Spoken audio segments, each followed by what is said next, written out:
Alden and Mamang talagang very excited and always looking forward talaga kapag may taping. At syempre, mag-Agosto na. At sabi nga si Diego is turning 45 on August 4, which is also the day na namin. At ikaw rin sa celebrate yung birthday on August. May plano na ba kayo?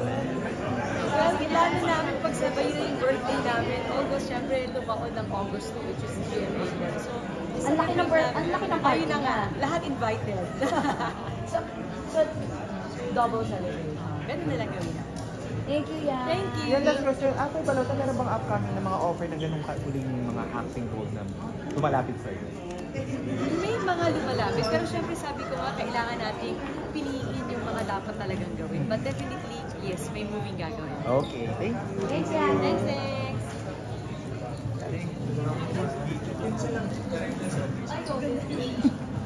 Ikaw na naman yung bida eh.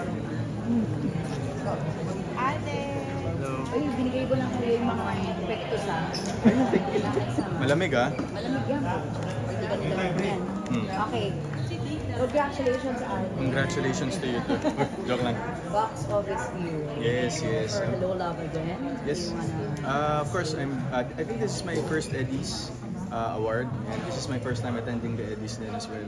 And nagpapasalamat po ako sa lahat ng sa committee who granted me the award. And of course, hindi lang naman ako, marami kami dun sa roster. And ganda lang din yung inspiration kasi of course, we know what's really happening within the Philippine cinema. And I think isa to sa mga at least source of hope naming mga gumagawa ng pelikula to do more and strive more, and we can really attest that we're here for the Philippine cinema. Tuloy-tuloy lang tayo sa paggawa ng pelikula. Nominado kayo. Yes. Oh, grateful. Oh, sana. Hindi natin sure, pero of course, whoever's gonna be getting the award deserves it. And pinagbotohan at pinag-isipan naman yun. Mahuhusay din naman. Mahuhusay po lahat ng nominees actually. So good luck na lang po sa akin kasi halimaw po sa acting yung mga kasama ko sa nomination. Pressure ba kasi yung mga nominated na kasama mo, magagaling ikaw? Siyempre, the pressure is always there. Hindi natin pwedeng tanggalin yan. But it's really up to us on how we want to use that pressure. Diba? It's either you let it consume you or you let it make you push further and do better. So, yun, doon ako sa better. Last na lang, may movie ba nga abangan this year? Bago hintayin niya announcement. Okay. Ikaw, Aubrey, may announcement. Thank you.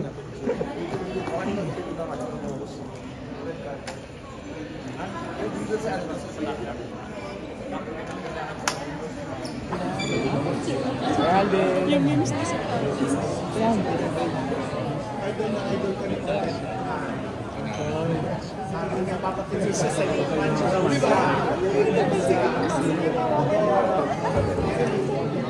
Hello po. How are you? Yan, ni pare. Yan, how are you? Yan. Sir Alden. Sir Alden, picture po. Dito po. Sir. Sir Alden, mag-picture po.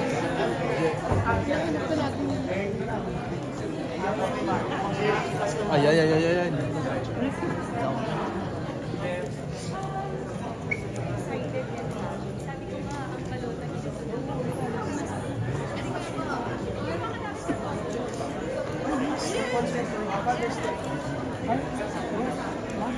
Medyo po ba?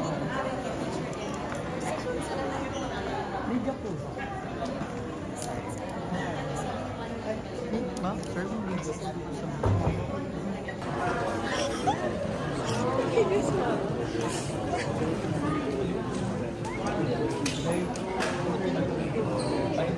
Stop po.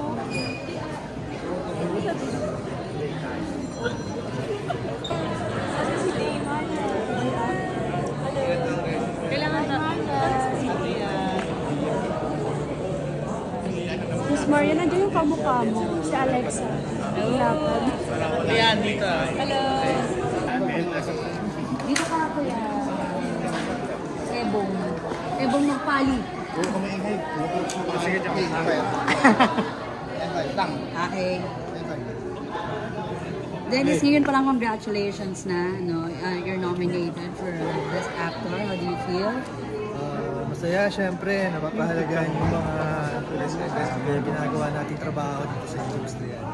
Oo, syempre. At ilan din sa mga nominado, mahuhusay na aktor.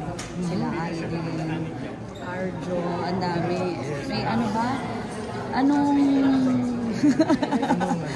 nararamdaman mo na ganun kahuhusay din ang mga Wala, ito lang ako para mag-enjoy at paunlakan ang event. At yun na nga, magpasalamat dun sa mga nakapansin ng mga trabahong ginawa namin. Yung pagka-nominate na yun, malaking panahon na para sa aming artist. No, congratulations, bahala ko anong mangyari. Enjoy ko yung pagkakas.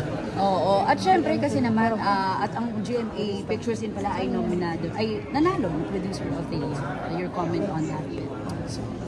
Siyempre, masaya din dahil yun yung nag-produce ng Green Bones na talagang may pagmamalaki natin at ngayon pararangalan din sila. So, nakakagana yun para mas pagbutihin pa natin yung mga trabaho at mas gandaan pa yung mga susunod na proyekto. Congratulations hanggang dikit for real, Dennis. No? Thank you.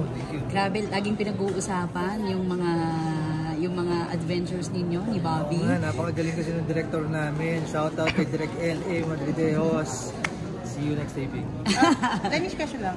Mas may pressure ba na mas maganda dapat yung gagawin mo sa pelikula? Kasi yung Green Bones is napaka-positive ng outcome, ng daming awards, and well, kung ang project mo ay Green Bones, medyo nakaka-pressure talaga. Pantayan yun or higitan pa yun.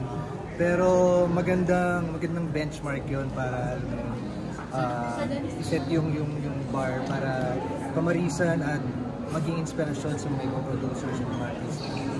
so you're very close to sa mga anak mo, no? Marami nang kumilig sa'yo when you depended yung anak ni Jenny. What is your reaction against the bashers? Wala, gano'n naman talaga yung ginagawa ng mga tatay, di ba? Siyempre, kailangan protektahan yung mga mahal sa buhay, lalo na yung mga pamilya natin. At, yun, gano'n naman sila. Pero kung hindi ka naman sa puntong you want to sue or kung sa may mga artistang gano'n. Hindi naman doon. Hindi naman sila. Kamusta na kay Jenny right now? How's your relationship? Okay na okay, tuloy-tuloy yung taping namin.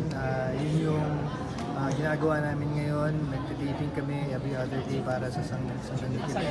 Last na lang, ano yung isang sekreto na isang masaya magsasama? Pinakingam. Isang pagsasama, To make it sekreto strong. dyan, pinaka-main ingredient dyan, yung pagmamahalan. Kailangan mahalin niyo isa't isa kahit anong mangyari, kahit sa anong sitwasyon pa yan. Masaya man kayo, malungkot, kailangan sama-sama kayo at magmahal.